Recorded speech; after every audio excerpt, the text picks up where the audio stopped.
Okay, we will resume from the dinner break with the National Anti-Corruption Commission, but before we proceed to questions, I would like to provide a quick update on the program for today. The committee releases the Inspector General of Intelligence and Security, and you go with our thanks. Senator Pocock. Thank you, Chair. Thank you for your time this evening. Commissioner, in your statement, you say the ongoing focus on matters relating to me personally rather than the Commission's work is drawing attention away from the Commission's core purpose of strengthening integrity. When did the focus on you personally start to draw attention away from the Commission's core purpose of strengthening integrity?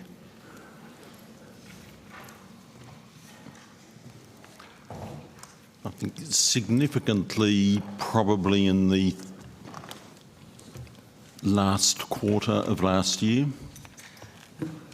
What was the catalyst for that? Inspector General of Intelligence. Did I say that one? A number of press inquiries and articles concerning my ongoing assistance to the IGADF and my defence associations. There had been some discussion of it earlier, but it was by the end of last year the inspector was conducting an inquiry, although it had not at that stage progressed to an investigation, but it was requiring a great deal of research of information and provision of material. So yes, I would say the last quarter of last year. Okay. From what I've seen, it certainly compounded and grew over time. Were you concerned about some of the early controversy and media attention and how that just sort of detracted from the Commission's work? 2024 was the finding of officer misconduct. Yes, I was not concerned about that. That was a single finding which I've addressed in previous questions today and which I did not consider was an ongoing problem for the Commission. It was addressed. Okay. I understand in answering questions to Senator Shoebridge that you weren't concerned by it, but many Australians were, and so you don't think that drew attention away from the Commission's core work? That matter did not draw attention from us focusing on our core work, nor do I think it significantly distracted external attention from our core work. We went on, we did the Robodebt inquiry under the arrangements that have been explained elsewhere, and that has resulted in a very substantial report and some important outcomes this year. Mm-hmm. And when did you first form the view that stepping aside was necessary? It's something that I have given consideration to over the last couple of weeks when I sat back to think, where are we after 3 years and what are the next 2 years going to look like? Uh-huh. Uh-huh.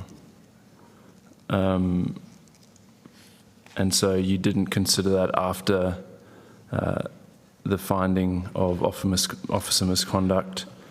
No, and I expressly addressed in other committees, or in the other committee when I was asked that question in late 2024, and I have expressly stated on the public record in late 2024 that I considered that doing that, that stepping aside in those circumstances would, amongst other things, undermine the independence of the Commission, and I absolutely adhere to that. And so when there were 1,300 contacts, thousands of individual complaints to the inspector, you didn't think that that was drawing attention away from the Commission's core purpose? 1,300 complaints, many of them generated by a social media campaign, is hardly a significant proportion of the Australian population. How many complaints has the NAC received in the last 12 months? In the last 12 months? In the last 12 months, 2,300 approximately, I think, but someone will have the precise figures. And 1,300 were related directly to you? No. Complaints, referrals to the NAC, 2,300 complaints about me don't come to me, they go to the inspector. Okay, well, we'll cover that later then, but I mean 1,300 people the inspectors is not previously nothing. said that there I think were about 110 relating to defence matters. 40 of them came in the period of 2 days following a social media campaign, and I think the others were spread over a period of about 6 months. And Commissioner, how many complaints would you consider to be significant? What's the threshold there? How many Australians would have to complain? I don't have a threshold for that, Senator, but what I do know is that 100, many of them attributable to a social media campaign, and many of them ill-informed, are not. Okay, so you don't, if it was 20,000, you can't actually, what is significant? That's a hypothetical question, and I don't have a threshold. Okay, there's no threshold. Given the commentary around the process leading to appointment, commentary around the lack of robust legislated guardrails, would it have been desirable to have a transparent and robust selection process in place? Well, that's not a question for me because I don't establish the selection process. That's perhaps a question that could be directed to the Attorney-General's Department, which manages that process.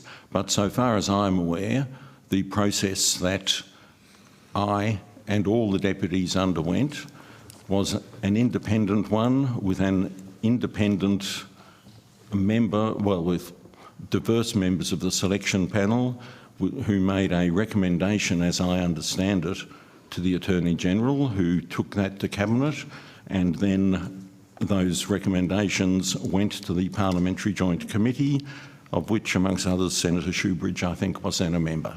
Mm-hmm.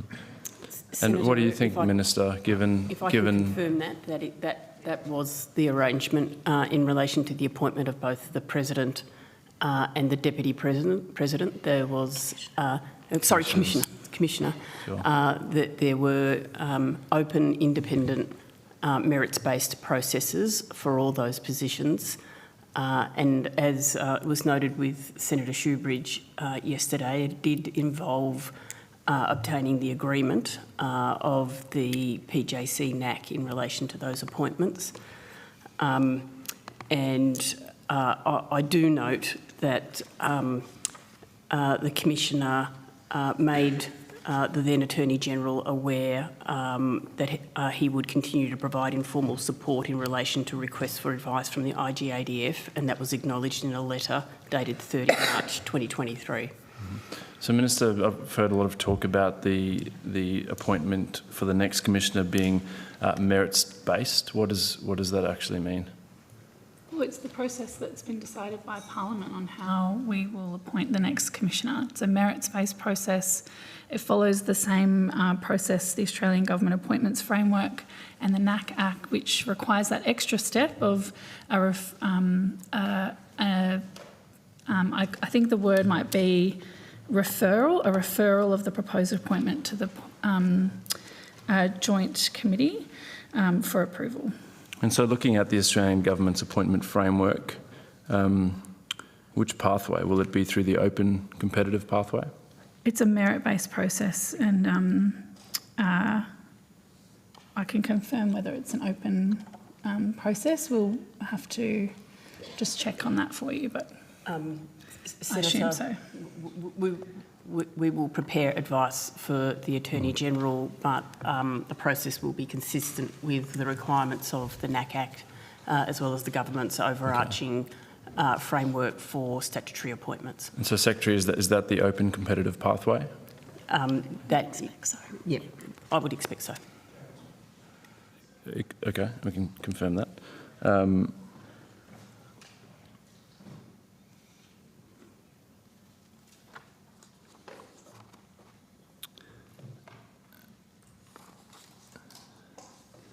Commissioner, you said earlier to Senator Henderson that you've heard nothing but expressions of support and confidence from the government.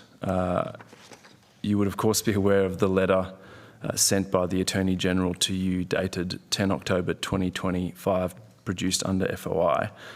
That letter speaks about your failure to disclose your then ongoing engagement and provision of advice to the IGADF, and goes on to say, public confidence in the Commission is reliant on the Commission being seen to effectively manage perceived or actual conflicts of interest, and providing transparency. Do you really think this is an expression of support? Senator, I responded to that letter, and after I had responded to that letter, in a public interview, the Attorney-General stated that the government had confidence in me and that all appropriate disclosures had been made. Okay, so it was an expression of support then? I'm sorry? It was an expression of support, the letter? By the attorney? Well, I don't understand the question. So you're saying that that letter was an expression of support? You said No, you I'm received nothing saying but that expressions of support. I just said that after that letter was written, I responded to it, and following that response, the attorney in a public interview expressed the government's confidence in me and added that all appropriate disclosures had been made. But Commissioner, can you surely not see that Australians who watch this, the Commissioner of our highest integrity body, and your inability to take any responsibility at any turn, to throw the CEO under the bus, to just constantly Excuse me, not when did I be do willing this? to? Well, earlier you said he has absolutely no right to know what you're doing in terms of the IGADF. This is the CEO. I said it was relevant for the other statutory officers to know that I had an ongoing affiliation with the IGADF, which they knew. Which you didn't inform him of until he was being asked questions by Senator Shoebridge and had to take it on notice, and then it all comes out. This was years ago now. I informed them of that on or about the 3rd of July 2023, and in each of my annual declarations of material interest thereafter. Okay, I get so much feedback from people I represent here in Canberra who are deeply disappointed by what has been happening, and it seems to me in your final appearance there's just absolutely no ownership of any of the stumbles and things that have happened in the establishment of the NAC, and I find that very disappointing from a leader of your stature. Well, you're entitled to your opinion. Thank you, Senator Pocock. Senator Shoebridge. Thanks, Chair. I have the benefit of having read your disclosures to the Attorney-General, which you didn't provide until formally requested to the Oversight Committee. At no point do you, until the issue became live in media reporting and through questions in the committees, did you articulate the nature of your ongoing role with the IGADF, the fact that you were working for the IGADF during work hours, the fact that you were performing at least 40 hours of work for the IGADF? That's not apparent in any of your proactive disclosures. The Senator is misstating the evidence again.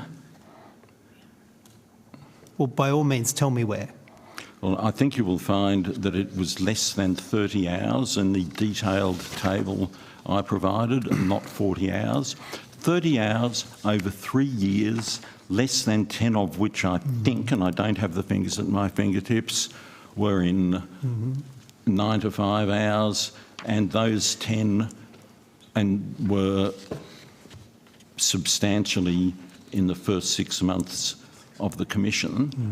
And as I have said elsewhere, I spend many, many hours outside 9 to 5 and on weekends working for the Commission. So I really do not see what the point is. You referenced the... And to finish that answer, because you refer in each of those declarations, I referred to my ongoing affiliation with the IGADF. You referenced, and so did the Secretary, the letter... I'm sorry, I missed that. I beg your pardon? I missed the second part of your question. You dropped your voice. You referenced, as did the Secretary in answers, the letter that you received from the former Attorney-General dated the 30th of March 2023 enclosing your instrument of appointment. Do you recall that discussion earlier? Yes. Yes. You failed in that discussion to point out some of the very clear directions that the attorney gave you about managing your conflicts of interest. Do you remember what those instructions were that the attorney gave you in that letter? I did not fail to refer to that. I said in answer to Senator Henderson that at that time it was recognised that there would inevitably be conflicts, as was the case because my defence affiliations were well known. I remember very well the substance of the request, not direction, in that letter, and that it was answered because the attorney said something like, I have requested that you put in place mechanisms for the management of conflicts, and note that in that respect I had done something, which was that very management plan that the attorney requested. Well, perhaps I have a copy here if you would like a copy. I can have your copy of the letter provided to you. The committee tables the document. It's publicly available. So if you need other copies, I can have copies here too. Thank you. First of all, you say it was a request to deal with your conflict of interest. Well, I'll take you to page 2 of that document. And at about point 3 on the page, there's, in the second last paragraph, there's a sentence that begins, I recognise. I'll take you to that. I recognise the importance of the implementation work flowing from the Afghanistan report. However, I note that the IGADF and the ADF will fall within your jurisdiction as Commissioner, and any perceived or actual conflict of interest arising from your continued association with those bodies must be actively managed or ideally avoided. I'll note 2 things in relation to that, Commissioner. First of all, it wasn't a request, it was a direction, must be. And secondly, the statement was made in relation to not just elements of the ADF, but the ADF in its entirety. And you were directed to avoid conflicts of interest with the ADF. Which I did. And you fundamentally failed to do that, didn't you? First of all, you failed to read the following sentence, which was, as such, I have asked I was going to take you that there you next. develop and implement a robust conflict of interest management plan in relation to these bodies, and that you don't undertake any new or ongoing formal work for the IGADF.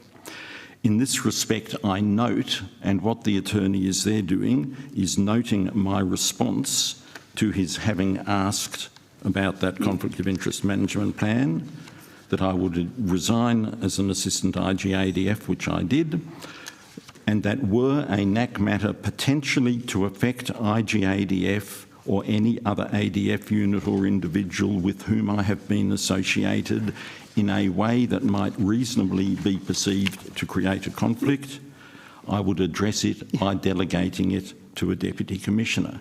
That was the management plan, and that is what I have adhered to ever since. You were directed by the Attorney-General in your letter of appointment to avoid conflicts with the ADF, and you only ceased taking an active role in referrals to the ADF after considerable public pressure, multiple hearings before the Oversight Committee in October of last year. Can you explain that? The Attorney-General neither then nor now can or does direct me. The Attorney-General made a request with which I complied.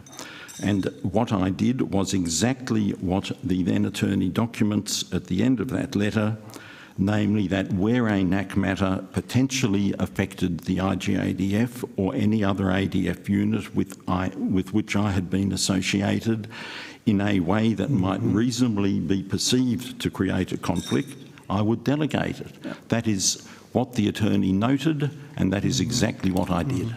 You see, Commissioner, this selective reading of this letter in circumstances where it is your obligation as the head of the NAC to set standards for conflict of interest, not just in your organisation, but across the public sector, is extraordinary. You continue to read past the part of this letter where the Attorney-General told you to avoid conflicts with the ADF. Senator, So how did you continue to sit on referral after referral after referral to the ADF when the attorney in the letter of attaching the letter of appointment in March of 2023 said don't do that? Because the matters on which I sat were matters in which conflicts did not arise.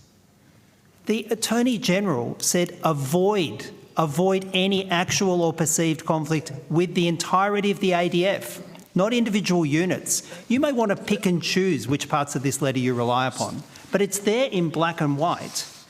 And this is why you're in this mess, because you didn't listen to what the attorney told you in the letter attaching your instrument of appointment. Do you not accept any responsibility for this? Senator, you are the one who is reading one sentence selectively from the letter without reading the whole context. Don't you think you should take a precautionary approach about conflicts of interest? I did. Don't you think that you should take the highest possible standards and rather than try and read down bits in this letter that you find inconvenient, maybe lift your standards to meet the highest possible standard and avoid any possibility of conflict? Don't you think that's what you should do, heading the nation's anti-corruption body? I did avoid conflicts by managing them in accordance with what is documented in the last paragraph of this letter. Yeah. You only stopped sitting on defence matters in October of last year, and only after multiple hearings, multiple late disclosures, and a national campaign to stop you sitting on defence matters. And that only happened in October of last year. How do you explain that? Because the matters on which I sat were not matters in which conflicts arose. Well, I can tell you one of them was probably a referral I made. And I've got to tell you, I have no confidence that you don't have an actual or perceived bias, I'll tell given you- your close cultural I'll tell you what happened identity. in that matter, Your close Senator. cultural identity with defence. You wear the Just lower uniform, the you go to temperature, functions. Because it's really not helpful to I yell would over each agree. other. It would be much better for everybody in this room for us to not raise our voices when we are speaking and allow the Senator to ask a question and then allow witnesses to answer questions. If we can resume to the orderly way in which we have conducted most of today, and I do remind people of their obligations to treat people with dignity, courtesy, fairness and respect as well. Senator Shoebridge, have you concluded your question? Now for the Commissioner to respond. Well, perhaps I'll rephrase it.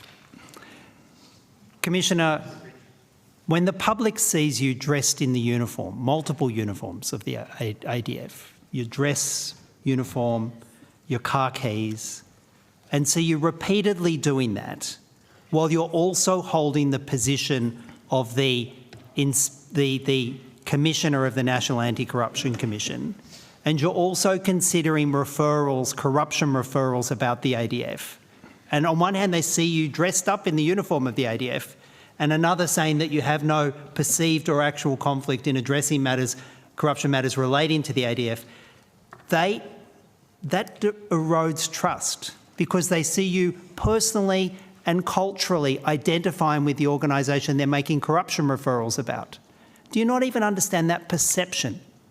Corruption referrals are made about individuals, not about organisations. Corruption issues concern individuals, not organisations. That wasn't my referral. My referral was about systemic failures inside defence. Your referral referred to three... I'm sure I just spoke about allowing people to finish answering questions, so please allow the Commissioner to respond.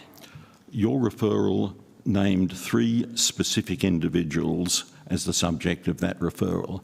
So in answer to your previous question, which I wasn't allowed to answer, let me explain what happened in that matter. The referral came to the senior assessment panel. There was debate at the senior assessment panel as to whether it should or should not be investigated. There were differing views, as I recall it, on that topic. I decided that there should be a preliminary investigation into that matter. Subsequently, I settled a Section 57 direction in the nature of interrogatories to the then Secretary of the Department of Defence to elicit information which was not at that stage available from any record. Sometime later, you made some observation in this committee which I think was to the effect that you'd be interested to know whether I had anything to do with your referral. At that stage, I decided that although I had no conflict, I knew one of the people named very remotely from a couple of purely professional contacts, but I decided at that stage, because you had made that comment here, I would step aside from the matter, and I then delegated it to a Deputy Commissioner, and I have had nothing to do with it since. So that is what happened in that matter, Senator. I have more, but I thought you indicated time. I did want to rotate the call. Thank you, Senator Shoebridge. Senator Roberts. Thank you, Chair. Thank you, Commissioner Berridon, for appearing. Thank you all for appearing. When were you appointed? What was the date when you were appointed to the NAC? The appointment took effect on the 1st of July 2023, if that is what you intend. Thank you. The instrument of appointment was sent to me, I think, on the 30th of May. Thank you. How many successful prosecutions have been commenced and completed since the NAC was established, not including inherited cases? The NAC doesn't commence prosecutions. We refer matters where we think there is a prosecutable case to the Commonwealth Director of Public Prosecutions, who decides whether or not to prosecute them. I think, or I know that since we commenced, 11 convictions have been secured. Some of them are in matters which derive from ACLI investigations, some in matters which were investigated purely by the NAC. I think 3 matters have been instituted.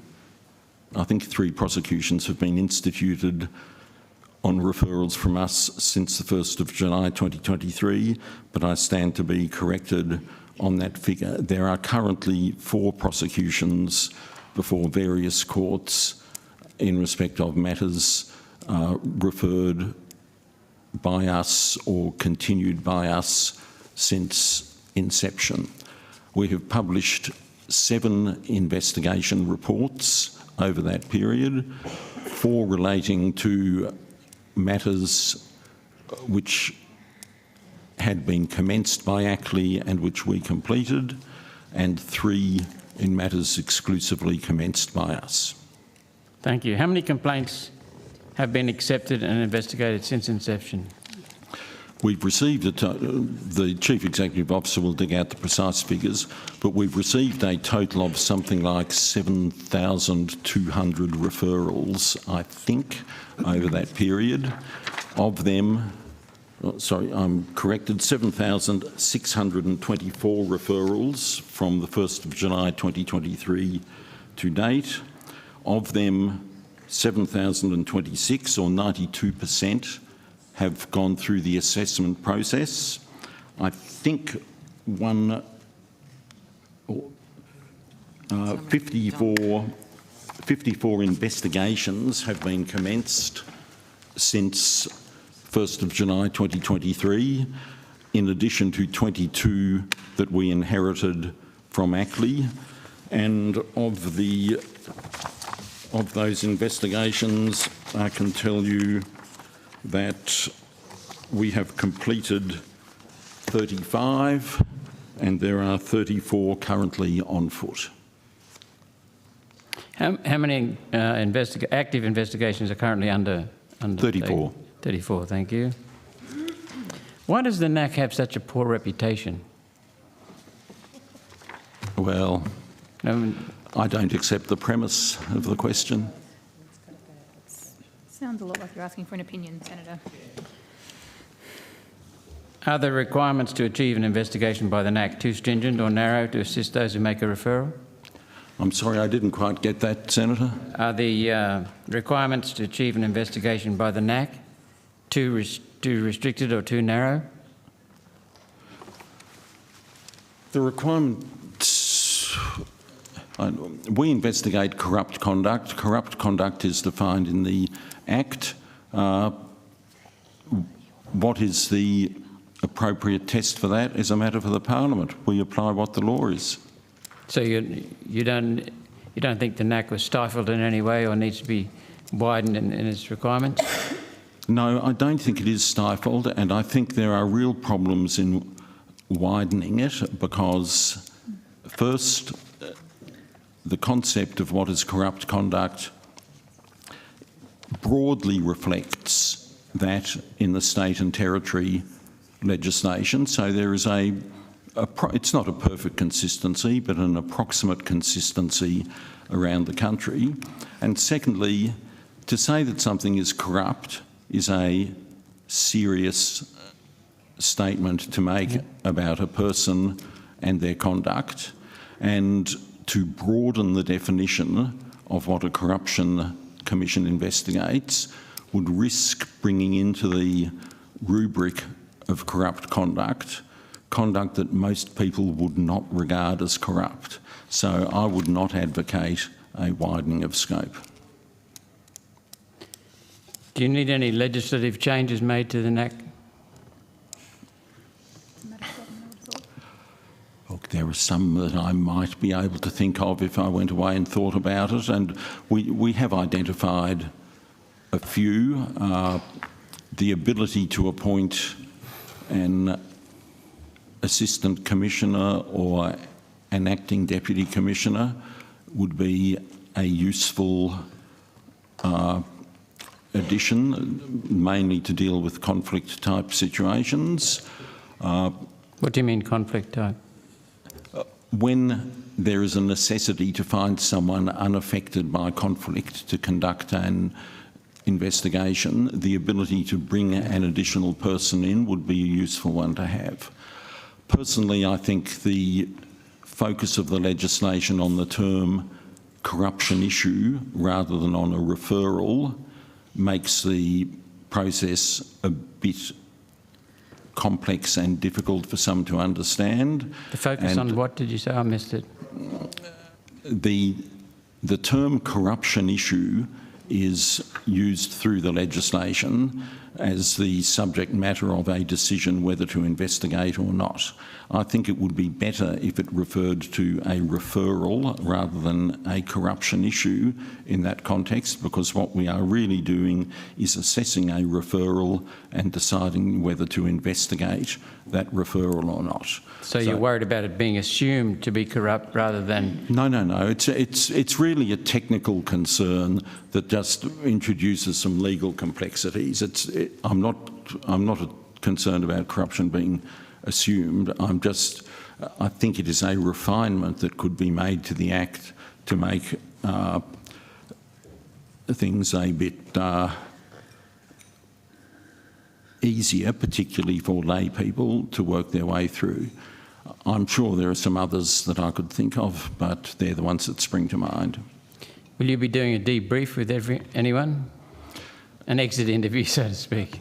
I will be there for the next 6 weeks, and I will pass on whatever I can during those 6 weeks. And yes, I certainly intend to, at some convenient stage, provide suggestions about the legislation to the appropriate officials. So I don't intend to touch on your conflicts of interest or perceived conflicts of interest and the accusations that have followed you, but that's been done by others. You were controversial. I have become, it appears that in some quarters I have created controversy. I said when I came to the job, you don't do it to be popular, and I didn't do it to be popular. With respect, Commissioner Brereton, the people, and there are quite a few, who are complaining about your behaviour or your conflicts or perceived conflicts, I wouldn't see as enemies naturally for you. Well, you may not know who my natural enemies are. Thank you very much, Chair. Thank you, Senator Thank you. Roberts. Senator Barbara Pocock. Thank you, Chair. And thank you all for being here. Many people, many Australians had very high hopes on the establishment of the NAC in 2022. I was certainly one of them. And I think your letter of appointment makes clear the very significant responsibilities on your shoulders, Commissioner. You will play I'm reading from your letter of appointment, a critical role in establishing a powerful, transparent and independent commission. In leading the commission, you will work to prevent, detect and investigate serious or systemic corruption in the Commonwealth public sector. And your role will also include efforts to educate the Commonwealth public sector and the broader public in preventing corruption. One of the most significant or perhaps most notorious cases of corruption within the public sector in your term has been the misuse of confidential information, monetisation of confidential information by PwC. And I personally made a referral of the PwC matter on the first day that the process was made available online, the first day of the life of receiving complaints about potential issues to investigate. So a very notorious example. Many Australians know much more about PwC than they ever thought they needed to, and they're quite familiar with the nature of the misdemeanour, very serious misuse, a conflict of interest that was par excellence. So I am actually very concerned, having heard you talk about conflicts of interest tonight. I really, my confidence that you clearly understand conflicts of interest is shaken somewhat, but I do want to ask about this referral of PwC, which particularly related to Mr Peter John Collins, which I made now 3 years ago. So you said yesterday, Commissioner Brereton, that the NAC has, quote, completed assessment of more than 92% of the 7,624 referrals received over the last 3 years. Have I got that right? Yes. And yet I have had no notice. I've come here regularly seeking information. My referral has never been admitted as an issue that I've heard news about. So is my referral of PwC and Mr Peter John Collins part of the 8% that hasn't been assessed? Because I have yet to hear any news about this. No, it's not one of those 8%. So why have I never heard, as the person who made the referral, of anything in relation to that referral? Because we inform referrers for whom we have contact details. You certainly had mine. When... Have you finished? No, she was interrupting you, and you shouldn't be interrupting the Commissioner when he's speaking. We do not talk about investigations, or we do not talk about assessments with referrers unless we need further information from them or until we decide to take no further action. I believe you have previously been told that you can draw inferences from the fact that you have not been told that there is no further action in relation to that matter. As a senator, let alone as a citizen, I find that answer insulting. And if I may finish, I made a referral in good faith on an issue which has been proven to be a significant issue of corruption, and I have not had any personal response in relation to that. I am not here, and no citizen should be drawing inferences about such serious matters. They should be received, and I want to go to the question on notice, well, SBE 25137. I'm going to get an opportunity to answer what you've just said or not. If I may finish. Commissioner, the Senator is still in the process of getting to her question. You're welcome to respond once she's completed. The Commission advised that you, quote, and I'm quoting from your question on notice, normally notify individuals who make referrals if the Commission decides to take no action or no further action in relation to a referral. Since I have had no such advice, my referral, I have assumed, is still progressing. And is that the case? That is a reasonable inference to draw in the circumstances, but it would be quite inappropriate and potentially damaging to any investigation for me to confirm whether or not there is an investigation on foot. So your service charter, NAC's service charter, says that, quote, it aims to assess all reports within 90 days. We are a very long way past 90 days. We are now clocked up 3 years on a very significant question of corruption. Why has it taken so long?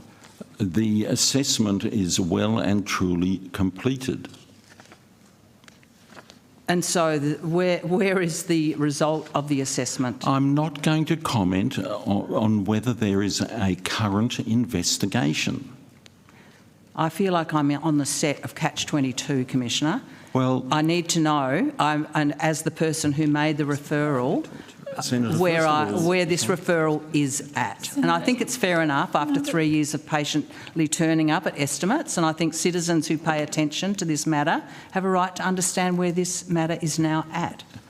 It is slightly ironic that, having spoken about conflicts of interest, you are now questioning me about a referral in which you are the referring party and have a personal interest. That said, I have an interest as a senator. We will be able to. You have an interest as the referrer. We have previously, in answer to the question on notice, explained that as the referral is in the public domain, we can confirm that we've received referrals about the matter you mentioned and that the matter remains under active consideration. And that's an inference which it is open to draw from the fact that you have not been told that no further action is being taken and that I have told you that the assessment process is well and truly over. So I feel like I'm receiving two messages here, and perhaps I'm just very stupid, that the matter is both under active consideration and is concluded. Can you please a matter straighten goes that through out for me? various phases. A referral comes in. It is assessed to determine whether and if so how to deal with the issues it raises.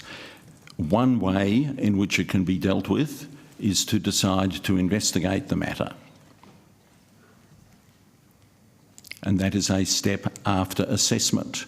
I've told you that the assessment is over, and without unreasonably prejudicing an investigation and individuals, that's as far as I can go.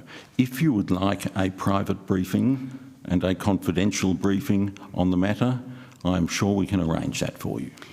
Thank you. I would like a private briefing on it. I'll take it up with you. But I am I'm expressing my frustration here. What do you say to Australians who have paid attention to this matter? Indeed, thousands of people employed in the organisation itself who want to know how this has evolved, how it's been treated by our premier corruption agency. And 3 years on, they have no knowledge about what's happening. Can you see their frustration? What do you say to them about a 3-year delay in seeing progress? Well, I say that we should not be prejudicing investigations by talking about them and the individuals subject to them in public. Well, I must say the whole chapter has been very unsatisfactory, but I want to go on to another matter. I've got some questions about robo-debt, which is conceded as the worst failure of public administration in our history. The NAC's initial decision not to investigate the robo-debt scheme was met with over 1,000 complaints to the Inspector General of the NAC. Public perception of the NAC took a very big hit over how this important issue was mishandled. And do you accept that, Commissioner, that the NAC's original refusal to investigate damaged public confidence in the anti-corruption framework? That's I'm not sure that it did. It certainly did in some quarters, Senator. If you're talking about public confidence as a whole, views can differ about what the appropriate decision was as to whether to investigate that or not, and they did differ. Now, a whole range of factors go into deciding whether something should be investigated. One very important factor is whether it has already been thoroughly investigated. And the Robodebt tragedy had been very thoroughly investigated by a Royal Commission, and there was a real question as to whether there was significant value to be achieved in further investigating something that had already been investigated in great detail in public. So how do you reconcile NAC's concern, which was expressed in a NAC media release at the time, concern about the oppression, and I use that word in inverted commas, of repeated investigations for officials? So you were concerned about the oppression of repeated investigations for officials, contrasting that with the suffering inflicted on hundreds of thousands of rowboat victims, as you said, a tragedy which resulted in the loss of human life. But you were more concerned about the oppression in this media release of those officials than it seems the people affected on the ground, and that is what the message that many Australians felt you were sending. What do you say to that? Well, that wasn't the message at all. The idea that it is oppressive to conduct multiple investigations or prosecutions into the same people is a very well-established principle in law. And what I understand that decision of Deputy Commissioner Rose to be saying was that amongst the many factors that were taken into account, that was one. And one of the reasons, well, no, that's the answer. So the Inspector-General found that this initial decision to not investigate was, quote, affected by apprehended bias due to you not removing yourself from the decision-making process despite declaring a perceived conflict of interest with one of the 6 individuals. What lessons arise for the NAC from this Robodebt controversy to ensure that future corruption referrals are handled transparently and independently? I've already answered that question today, perhaps while you were out of the room, but the lesson from that was that it obviously would have been better had I had nothing to do with that matter at all from the outset. I did declare a conflict. I did absent myself when the crucial decisions were made.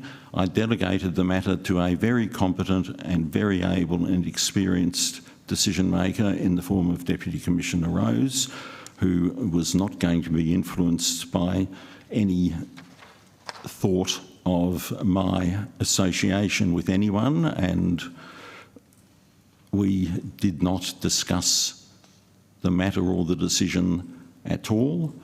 That said, I accept it would have been better had I removed myself completely from the situation, and under the arrangements we now have in place, that lesson has been learnt, and that is what happens.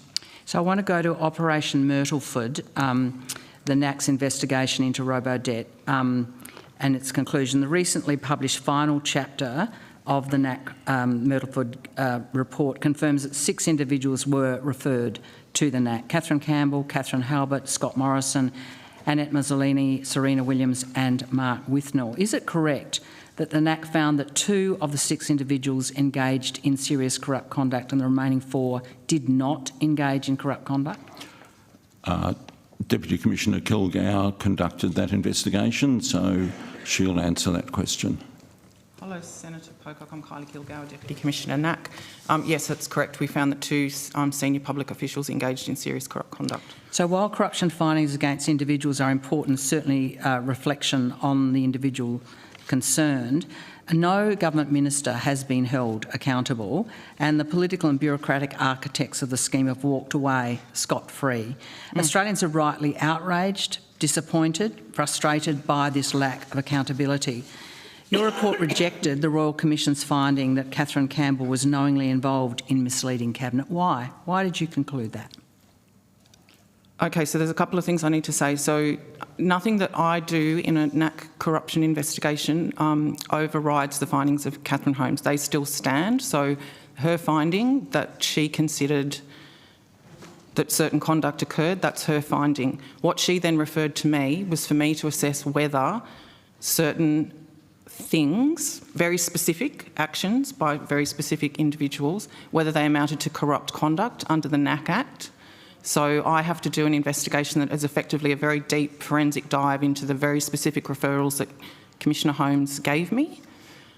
And could you just repeat the question about Ms Campbell? So why did you arrive? Why did you reject the Commission's finding that Catherine Campbell was knowingly involved in soliciting cat? So I don't reject her finding, but what I'm assessing is whether or not she engaged in corrupt conduct under the NAC Act, and I did not find enough evidence to be able to establish that. And so we didn't make a finding of corrupt conduct against Ms Campbell. I'm nearly finished. They're different exercises of different... a Royal Commission is a public inquiry that has a bunch of procedures under the Royal Commission Act. The NAC Act has a different set of procedures and a very specific definition of corrupt conduct. And I'm happy to talk to you at length about this because it's a very technical and complex matter to explain the differences. And your report also rejected the Royal Commission's finding that Mr Morrison failed to meet his ministerial responsibility to ensure that Cabinet was properly informed about what the PAYG proposal actually entailed and to ensure that it was lawful. Once again, why was that? Why was he... Again, there's nothing that I do that rejects what Catherine Holmes said. Those are her findings and opinions as the Royal Commissioner. What I had to do was assess whether Mr Morrison had engaged in corrupt conduct, and we did not find evidence that demonstrated that he had engaged in corrupt conduct. And I completely appreciate the disappointment that people feel about that, but we did go through a lengthy investigative process. I was assisted by the former High Court Justice Geoffrey Nettle in making those decisions, and we weren't able to establish corrupt conduct for Mr Morrison. I think a lot of people watching this, if they are, or thinking about the role of NAC in Australia over the last 3 years, I think about those two issues that I've had some involvement in, robo-debt and PwC. It is incredibly disappointing that we have not seen justice. Many people feel that across our country, and we expected more from our newly established, robust, well-resourced integrity body, and I hope we can do better in the future. Thank you, Chair. Thank you. And thanks for your answers. Thank you, Senator Pocock. Senator Shoebridge. Thanks, Chair. Commissioner Rose, you chose the 6th of July for your resignation to take effect. Was that your own decision, the 6th of July? Yes, absolutely. And what was the thinking behind the 6th of July? That it is in the new tax year, Senator, and I have long service leave that I am not able to take, so I'm finishing up on that date. I appreciate your frankness, Commissioner. Commissioner Brereton, was it also for tax reasons that you chose the 6th of July? Absolutely not. Why did you choose They don't enter into my mind. Why did you choose the 6th of July? Because it was the first day of the first week after 3 years. As I said earlier, I sat back a couple of weeks ago and thought, where are we at with the 3-year anniversary approaching? Where are we at? What are the next 2 years going to look like? And I decided that 3 years was the time to go. Mr Reid, are we looking at the whole of the Commissioner and Deputy Commissioner team here for the NAC? We have Commissioner Brereton, Deputy Commissioner Kilgore, Deputy Commissioner Gauntlet and Deputy Commissioner Rose. This is the team? That's correct. Yeah, so come the 6th of July, in a fortnight or so, it'll be down to Deputy Commissioner Gauntlet and Deputy Commissioner Kilgore. How is... Chair, the question is misleading. It's not a fortnight or so, it's 6 weeks. Oh, sorry. On the 6th of July, the NAC will be down to Deputy Commissioner Gauntlet and Deputy Commissioner Kilgore. How will it function? I am sure that Within that time, the Attorney-General... My question is to you, Mr Reid. Well, he can answer in a moment. Two will both answer. But I'm sure that the Attorney-General will look at the appointment of an acting commissioner and acting deputy commissioners, and that 6-week period will give me ample time to ensure that there is a smooth handover. Now, Mr Reid, I put the question to you as your role as Chief Executive Officer. I assume you're going to be here after the 6th of July, unless That's correct. A letter I've missed. So how is this organisation going to function come the 6th of July? Well, it after 3 years understands its business, it understands the craft of dealing with referrals and undertaking investigations, and there's a significant work program underway at the moment which involves significant numbers of staff.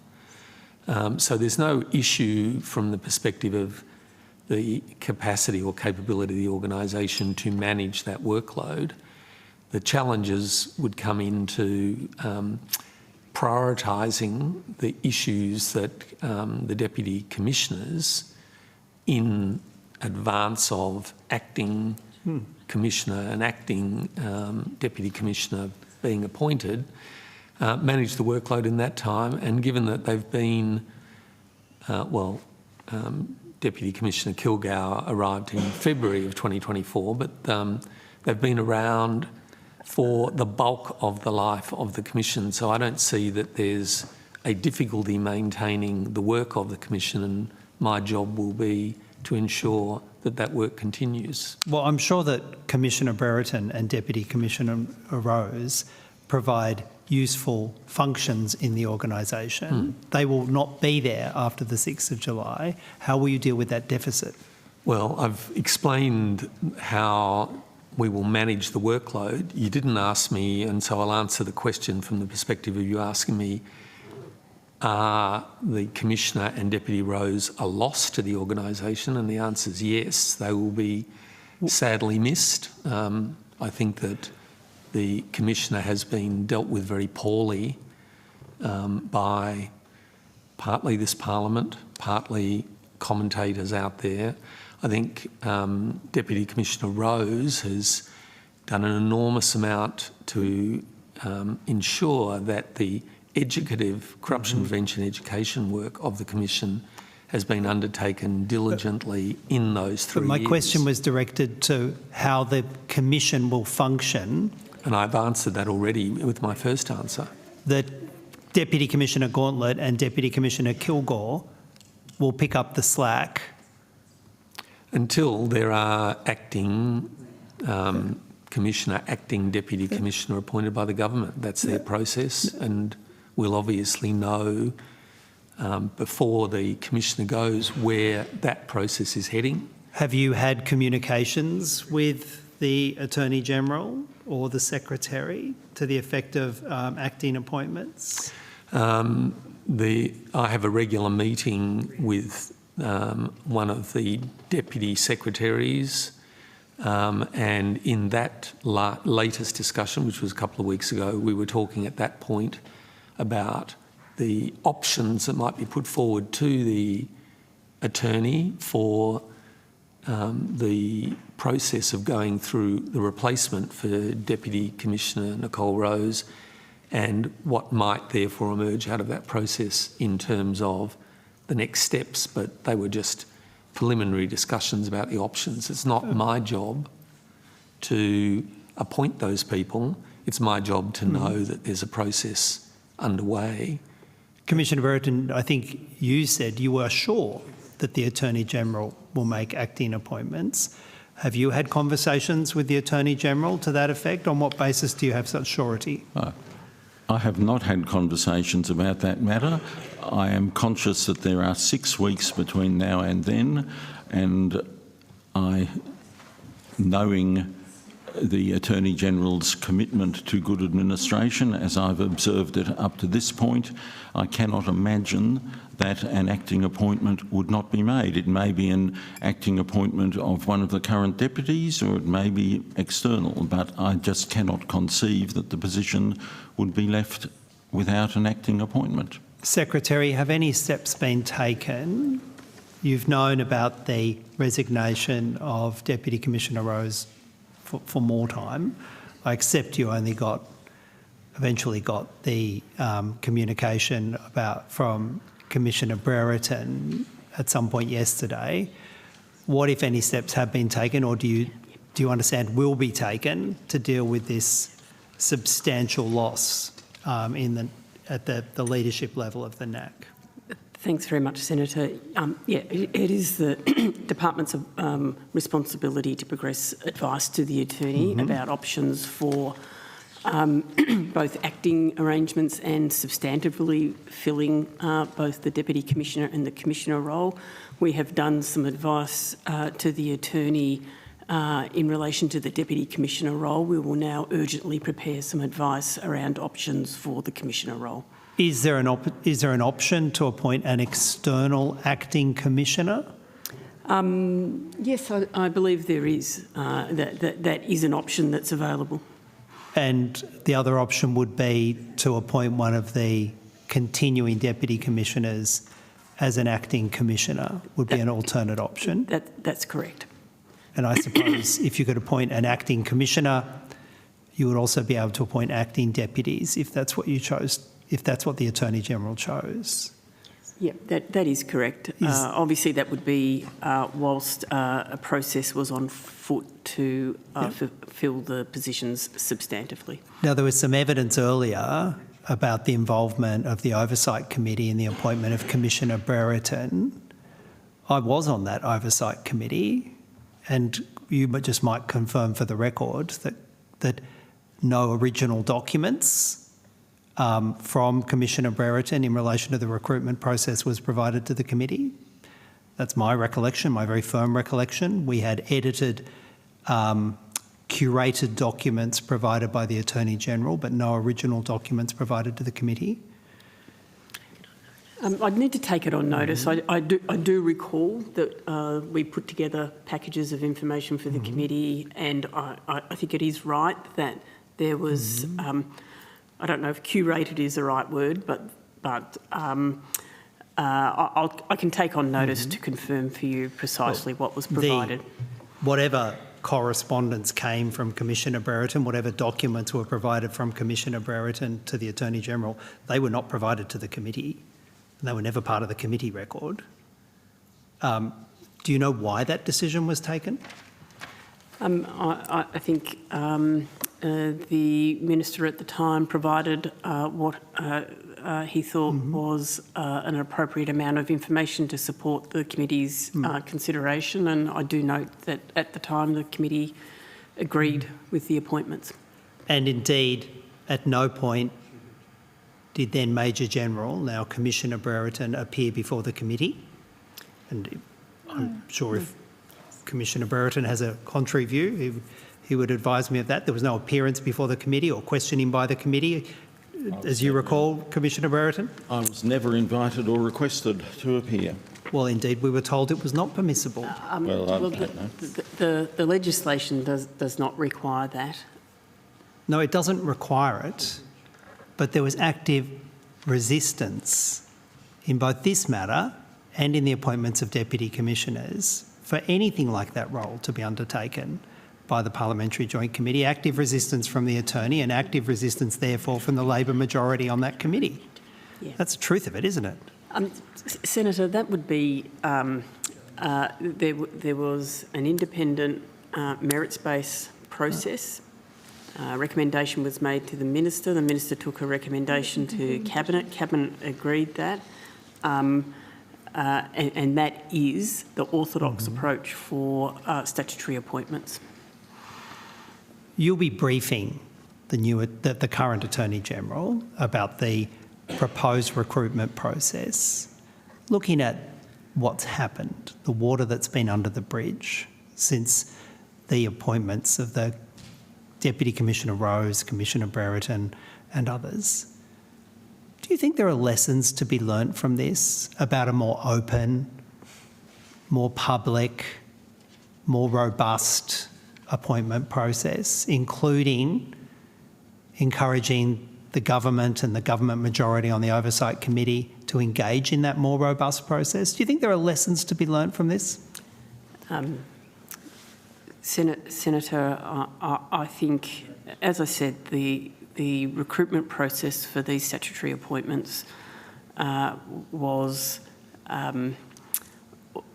consistent with the sorts of recruitment processes that I have been involved in with many statutory appointments. So no lessons learned? You've asked the Secretary. Yeah, You've asked the Secretary, Senator Shoebridge. My question wasn't whether it was consistent. My question was whether there are any lessons learned. You asked her if she thought there was any lessons, and I think you're asking her for it. It's My- And she responded with what the instrument To be clear, my question... decided as the appointments process. My question wasn't about whether it's consistent with other statutory appointments. This is but you're a trying to set high-profile, different test than what distinct Parliament set for appointment to the appointments National because- Anti-Corruption Commission. My question was whether there are any lessons learned. Sorry, And again, I'm waiting for an answer. Okay, thank you for the clarifying of your question, Senator Shoebridge. I think, Minister, you had something that you were saying. I'll let you make your comments without interruption, and then we can go to the Secretary. I was just saying that the appointment process and the appointment process that will be followed for a new commissioner is consistent with what is in the NAC Act, which is what Parliament decided. And of course, any decision by the Parliamentary Joint Committee about approving an appointment, that decision will be made public, and whether there's a unanimous support for that decision will be made public as well. It is very important that that happens in that way, and that isn't really beyond any other requirement for statutory office holders in this Parliament. Secretary, did you want to also respond to Senator Shoebridge's question, or you? Were there any lessons to be learned? Senator, always open to feedback about processes, but I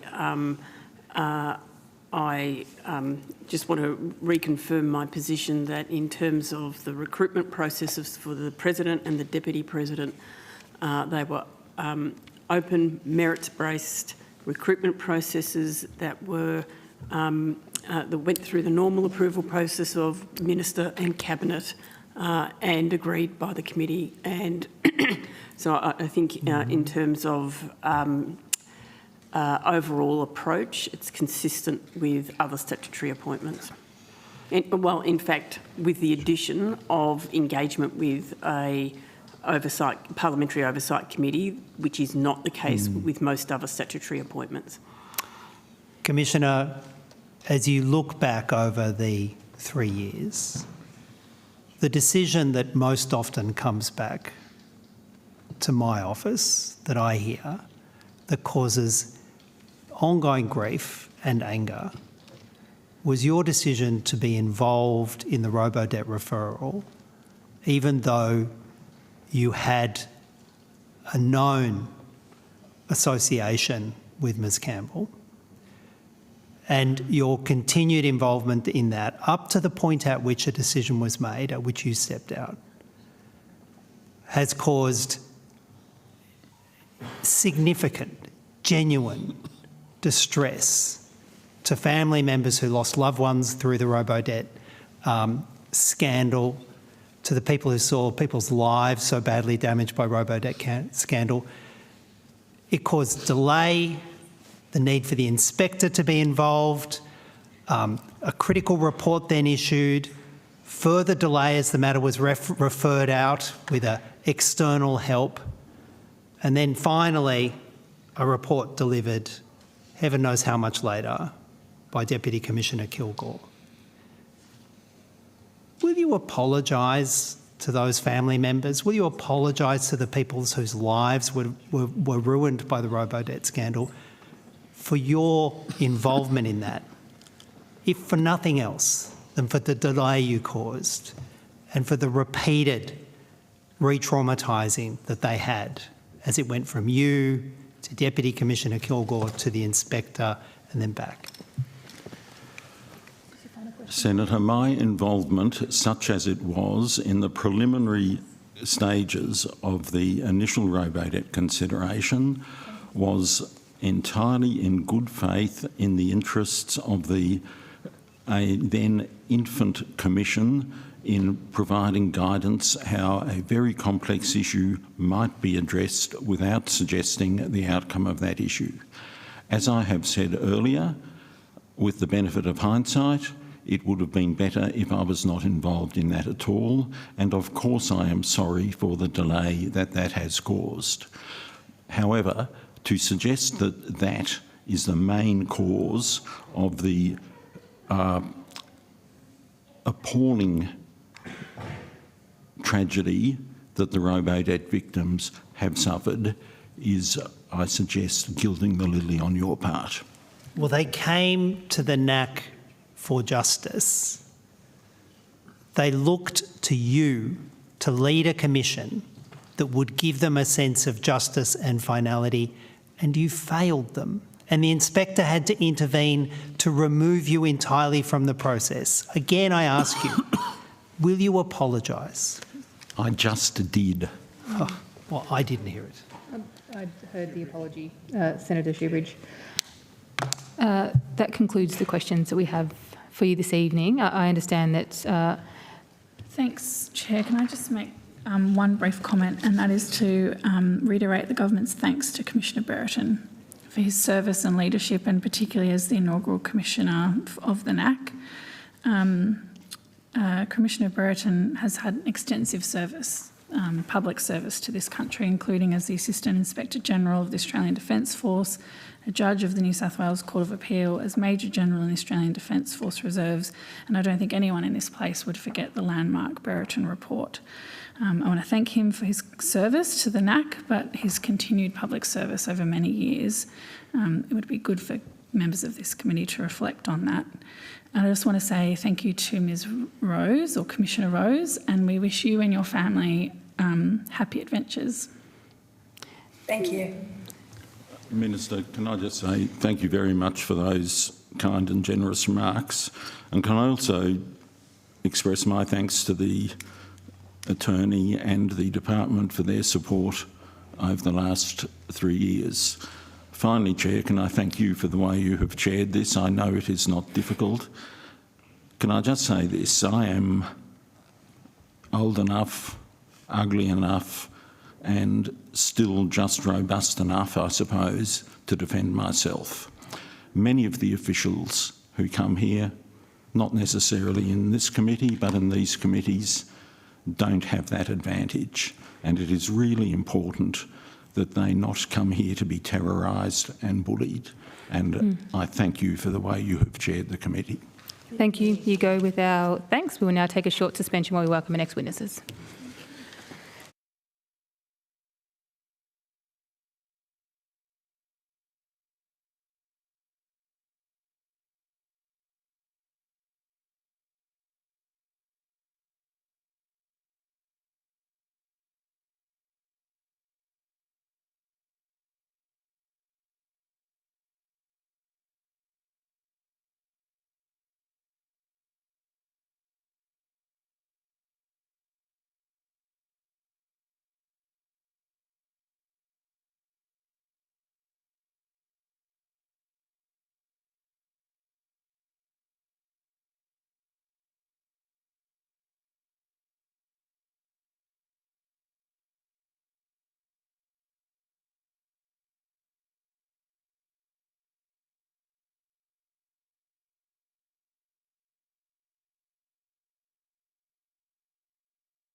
Thank you very much. We will now resume with the Inspector of the National Anti-Corruption Commission. Ms Furness, would you like to make an opening statement? A very short one, thank you, Chair. On 14 April 2026, I commenced a complaint investigation into a complaint I had received about the conduct of the Commissioner. I commenced that investigation after I had received the Commissioner's response to the complaint. On 28 April 2026, I provided the Commissioner with a copy of my draft complaint investigation report. I'm currently awaiting the Commissioner's submissions in response to my draft complaint investigation report. That's it, thank you. Oh, that was very succinct It was very indeed. I short, really very appreciate that. Senator Shoebridge. Well, Inspector, you've covered much of what I was intending to ask you. So, but I don't know if you can give any further details. The Commissioner indicated that there had been 2 draft reports provided, an initial draft report and then a further draft report provided. Can you shed any light on that? Well, there are 2 complaint investigations I have underway that are not related. The one I just referred to is not one that I have referred to before. The one you are referring to is the one that I spoke about on the last occasion. And so in relation to that I spoke about on the last occasion, it is the case that I have prepared a draft complaint investigation report, and I have provided the solicitors acting for the Commission with, and senior and junior counsel with a number of opportunities to respond. And currently I have their last submissions, which I have not yet completed considering. Okay, so there are 2 complaints running in separate, with separate processes, is that right? That's right. And did you have the benefit of hearing the Commissioner's evidence? I did. It's your understanding that what the Commissioner was referring to was that earlier complaint that you've given evidence before to the Oversight Committee about? That's right. Right. And is there any further information you can give about the progress of that complaint, apart from what the Commissioner gave and what you've just given then, that you've been in receipt of? Is it the final set of submissions from the NAC? Well, it's the latest set of submissions. The latest set of submissions from the NAC. How many? Do you know how many submissions you've received from the NAC on that first complaint? It's been an iterative process, if I can say that, Senator. I have been keen to ensure that they have the opportunity to provide me with what they want to provide me with, and so there have been exchanges, and those exchanges are currently with me. All right. So it's not a completed report. No. But separate to that, on the 14th of April, you referred a different... Well, can you explain what you did on the 14th of April with the separate On the matter? 14th of April, I commenced a complaint investigation, which is unrelated to the one we have just been discussing, into a complaint I had received, and I commenced that investigation after I had received the Commissioner's response to the complaint. Okay. So I received a complaint, I had the Commissioner's response, I commenced an investigation, and on the 28th of April I provided the Commissioner with my draft complaint investigation report to make submissions, and I'm awaiting those submissions. I see. Are you able to shed any light on the nature of that complaint? No. Without...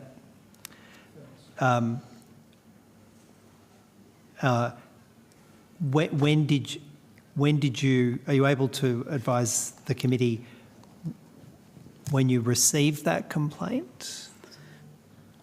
I received that complaint some months earlier. Yep. And are you able to recall when you first sent it to the Commission for the response? Well, it was before the 14th of April. And did it relate to the conduct in any way of the Commissioner, or was it can you identify, did it relate to the Commissioner in any way? As I've said, I commenced a complaint investigation into a complaint I'd received about the conduct of the Commissioner. Right.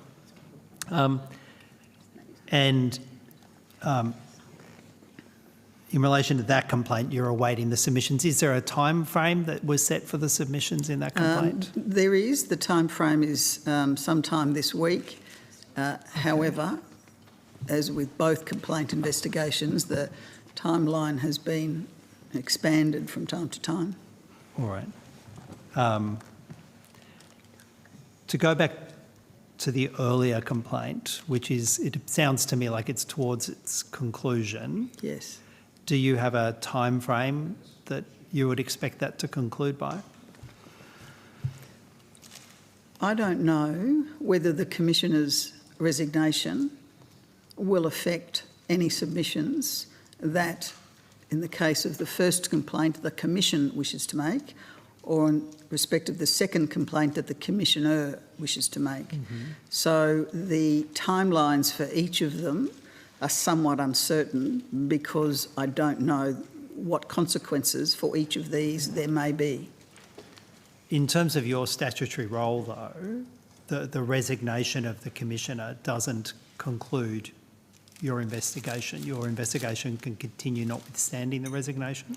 I have the power to act as I see fit in respect of an investigation.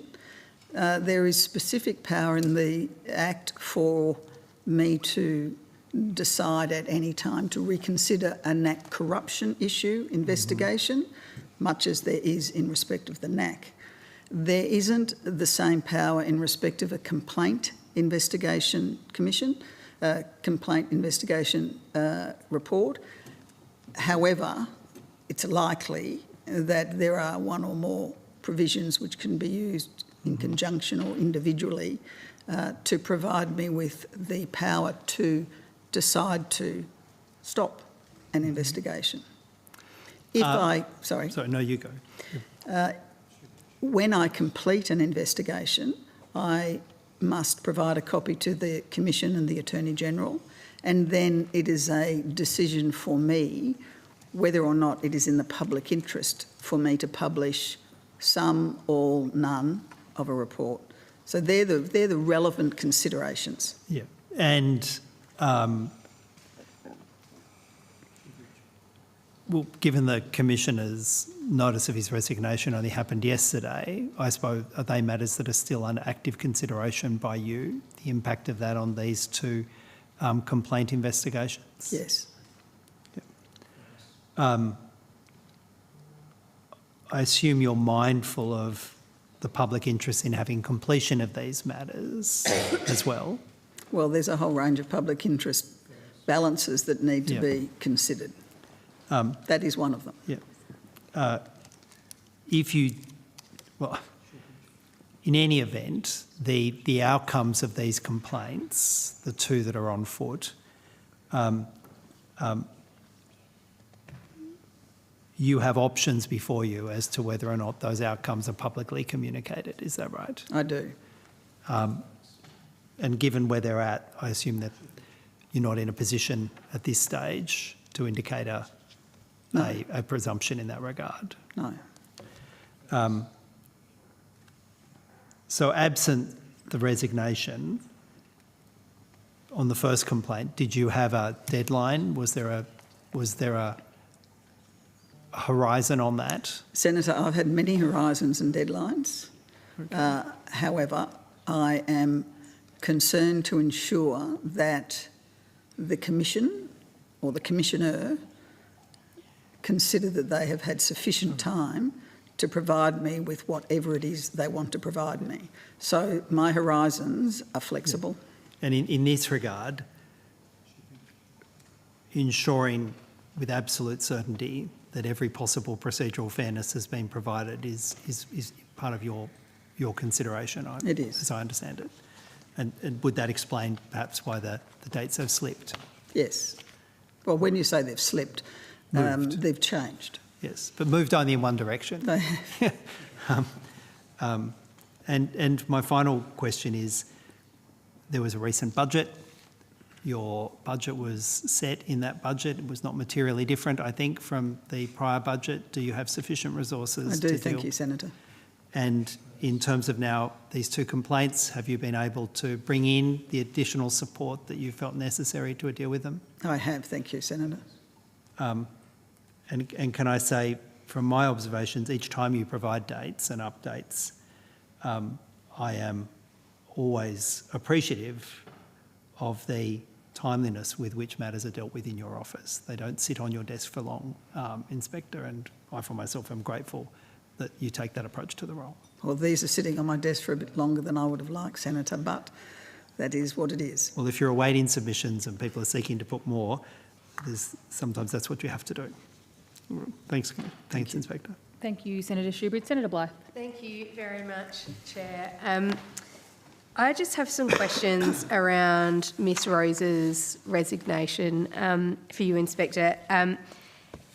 Have you initiated, completed or considered any inquiry, assessment or preliminary examination into governance, workplace culture or administrative matters connected to Miss Rose's resignation? No. No? Thank you. Were you ever informed of concerns relating to Miss Rose's performance prior to her resignation? No. Did Miss Rose have any contact with you relating to any concerns about the NAC? No. No.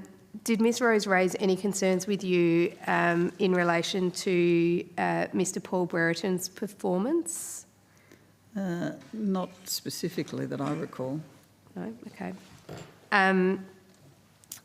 Have you received any referrals from the Attorney-General, the NAC or any other Commonwealth entity concerning the circumstances of Miss Rose's resignation? No. No? Are you confident that the government played no role in Miss Rose's resignation? I have no idea. No idea? No. The Commissioner was asked in earlier evidence why she was resigning. She gave an answer for that. Did you hear that evidence? I did hear that. Okay. So we're just... Sure. Yeah, so... just a strange line of questioning given the answer she gave. I think it's just when someone resigns, a commissioner resigns before the end of their term, and it is a sort of broad, open-ended explanation that she's given. We're just doing a due diligence. I don't think it was broad or open-ended, but we'll just continue with the questions. How many staff within the Office of the Inspector are currently assigned to the oversight of NAP complaints and internal integrity matters? I have a remarkably small office, Senator. Yeah. I'm part-time and I have 2 full-time and 1 comes and goes person. Wow, okay. And plus I engage lawyers and others to assist as necessary. So the work that the office does is done by all of us. Can I ask you, and that would be challenging with such a small team, what are the safeguards that you have in place to ensure that whistleblowers within the NAC can raise their concerns independently and without fear of reprisal? Well, to some extent that needs to be a question for the National Anti-Corruption Commission because primarily they're the ones who should be encouraging or putting in place safeguards. As far as I'm concerned, I can be contacted anyway, phone, email, people can ask to speak to me or somebody. So there's no limitation on how people can come to me. They can come to me anonymously. So there are no barriers in place of accessibility to anyone coming to me. And it's certainly the case that I have had Commission staff coming to me. I think that's clear from my annual report. Yeah, yeah. So in terms of specific safeguards, it's more the general approach I have certainly doesn't exclude them, and I would want it to be known that if anyone inside or outside of NAC want to make a complaint to me, they're welcome. Have you encountered any barriers in obtaining information or cooperation from the NAC in relation to any oversight activities? No, I haven't. And in fact, the NAC has introduced a review function for people unhappy with their assessment.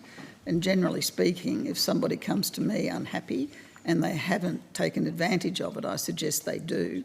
And the Deputy Commissioners, by and large, conduct those reviews, and I have found that their responses to me or to the person are detailed, provide lengthy, cogent reasons, and enable me to perform my role, and I believe enable the person making the complaint to have a better understanding of the outcome of their referral.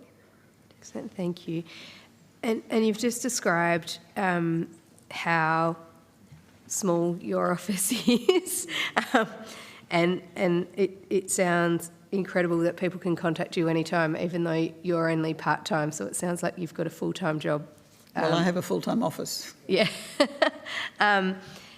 In terms of the resources that you have, are you assured as inspector that you have the resources that you need to sufficiently investigate the sensitive matters that you've got, and as you've described to Senator Shoebridge, in relation to the NAC's leadership?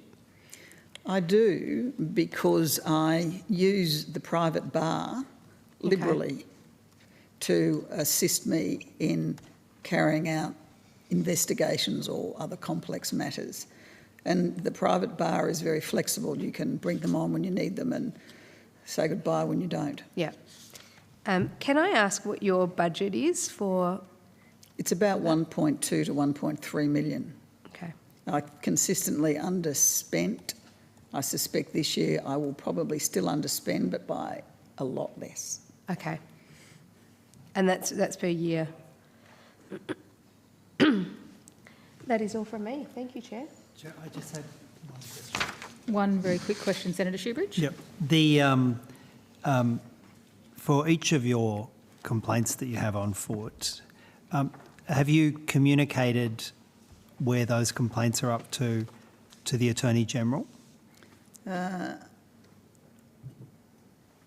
think I may have in respect of the first one, but I'm not sure. But if I did, it's changed since then. As I said, it's been quite a backwards and forwards process, which is not a bad thing. So I don't know how recently I have or... All right. Well, would you mind taking on notice what, if any, communications you've had with the Attorney General in relation to each of those complaints? Certainly. Thank you. Thank you very much. That concludes the questions that we have for you this evening. I hope you enjoyed the snacks provided by AJD while you waited to appear before us tonight. You go with our thanks. We will take a short 1-minute suspension while we welcome our next witnesses. Thank you, Senator.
Thank you very much. We will resume with the Office of the Special Investigator.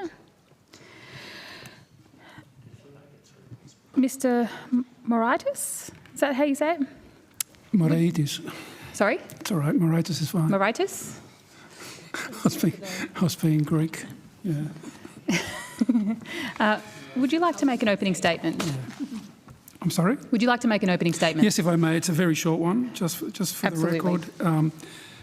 Just a bit of an update on the progress of our work, and obviously, given the nature of investigations that are ongoing in our prosecutions, we are very limited in information that we can provide, but for the purposes of this statement, the OSI's joint investigation with the AFP Operation Emerald continues to make significant progress.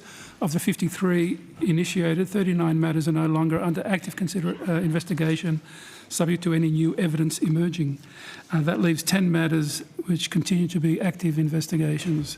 To date, our investigations have resulted in 2 former soldiers being charged with a total of 6 counts of war crime murder. And finally, let me just say that we remain committed to finalising the remaining active 10 investigations as expeditiously as possible, cognizant of the impact on those involved and the broader defence community. However, these are exceptionally complex matters to investigate. Chair. Thank you very much for that succinct statement. As promised, we'll proceed to questions and go to Senator Sharma. Thanks so much, Chairman. Good evening. Thank you, Mr Moraitis and your colleagues. So, Mr Moraitis, would you just mind, I didn't quite catch the start of your opening statement. You said 10 matters are still active. What was the previous count of matters that were active? You mean in the last few months, or? I think you quoted a figure earlier before. There were 53, we've investigated 53 matters. Okay, so you've investigated. And of those, we've finalised, we've so-called finalised 39 of those. And then there are 10 active investigations continuing that are under active consideration at the moment. Okay, so that leaves 4 by my count. Where have they gone? There are 2 investigations which have led to, there are 4 that have led to charges. 4 that have led to charges against 2 individuals? Correct. Okay. And when I say investigations, that can be an incident involving more than one offence, but it's... I see. Okay, so it's not just necessarily one investigation per individual. No.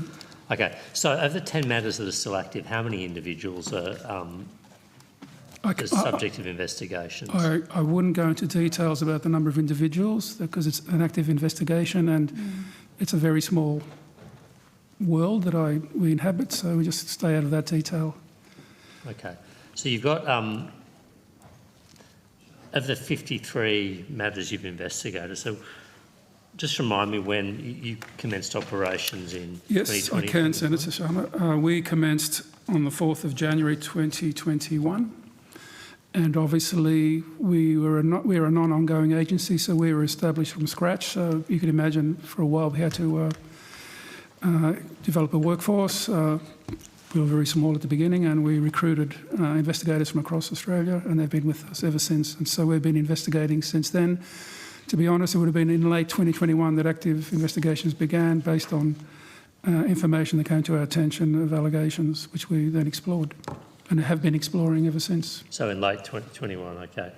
And of the 39 that have been finalised, so that means no further action has been subject to anything further emerging. That's my proviso when we say a finalisation. It's not a definitive finalisation, but for all intents and purposes, there's no further action on those matters subject to anything else emerging, and that is distinctly possible in our work.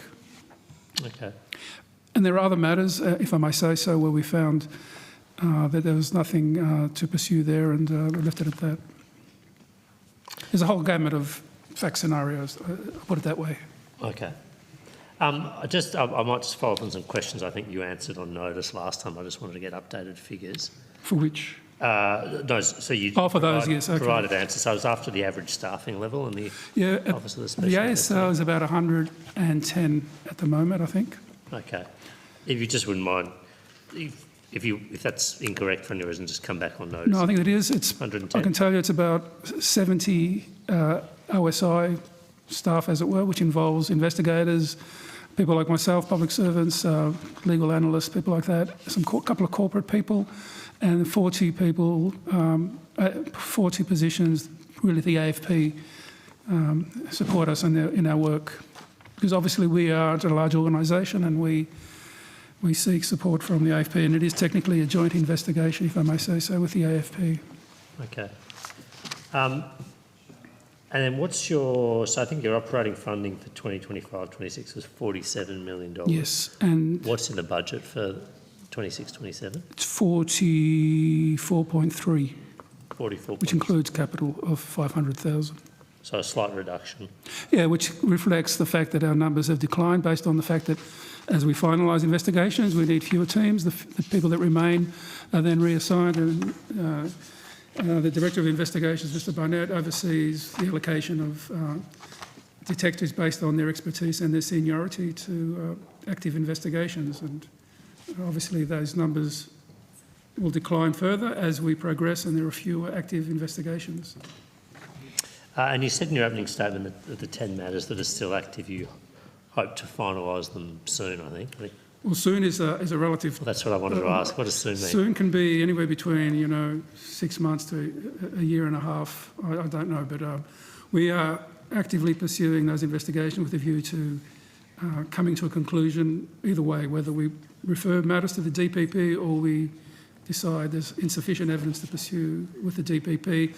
And as you can imagine, we're in a constant conversation with the DPP about our work, and so they're well aware, and they can say early on or later whether we're going to be able to reach the threshold that would allow them to proceed. What I haven't looked at your budget papers, but you've obviously got money for in the 26-27 budget.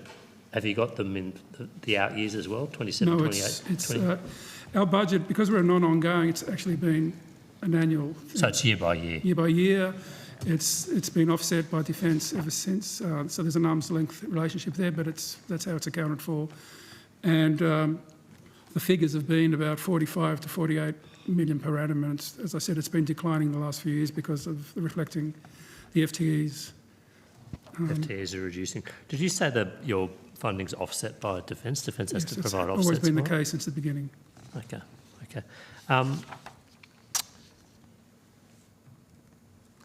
Can I ask him how many interviews the OSI has conducted? No. Sorry, Senator. I just want to be clear, this is a public interest immunity claim you're making? Absolutely. Okay.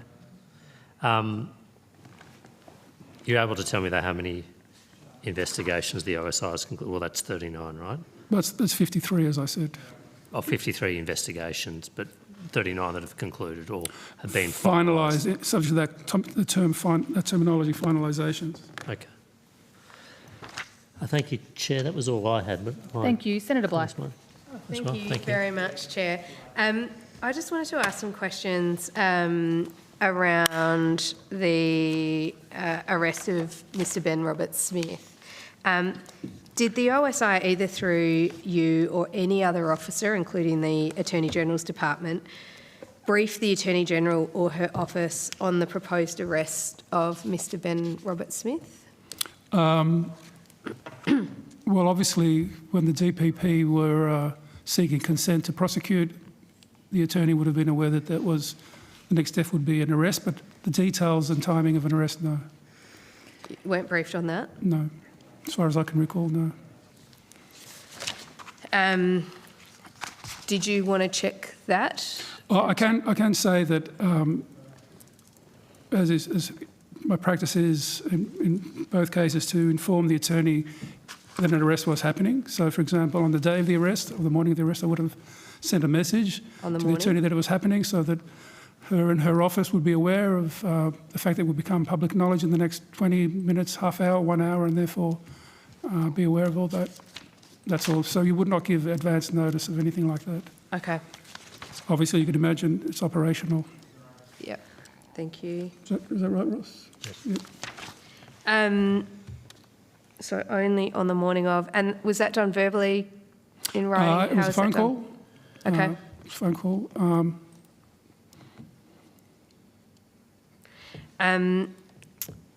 Can I ask if the location of the arrest was disclosed to the Attorney-General as well? No, that's operational, and it was obviously with something like that we keep it very closed. Okay.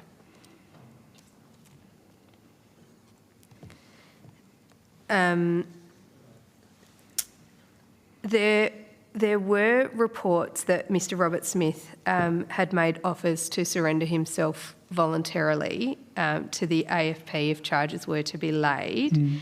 Can I ask why the choice instead was made to arrest him at Sydney Airport? I'll just say, overall terms, it was operational decision, but if I may, I've asked my Director of Investigations, because he's involved in the operational matters, can explain as best he can.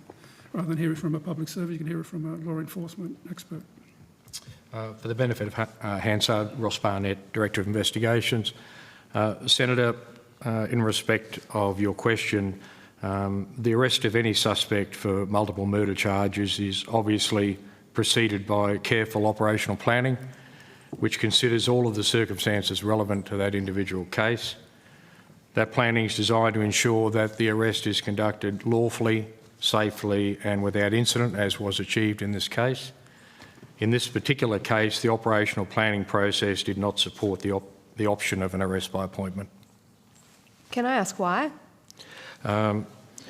Senator, I'm sure you can appreciate as this matters before the court, I am not in a position to provide any operational information that could be perceived in any way as prejudicial to that ongoing court proceeding. Okay. Can I ask then if there were discussions about the strategic relevance of arresting Mr. Ben Robert Smith in New South Wales? Sorry, Senator, could you repeat the question? Were there discussions that there was strategic relevance to arresting Mr. Ben Robert Smith in New South Wales? You mean operational? Operational, strategic? Well, it was, I say, it was really about location, which was the most propitious location given all the circumstances to effect an arrest. It was not if that's strategic, it's more tactical, I think. So I can use that distinction. Can I ask, and these are things that you'll probably have to produce on notice, so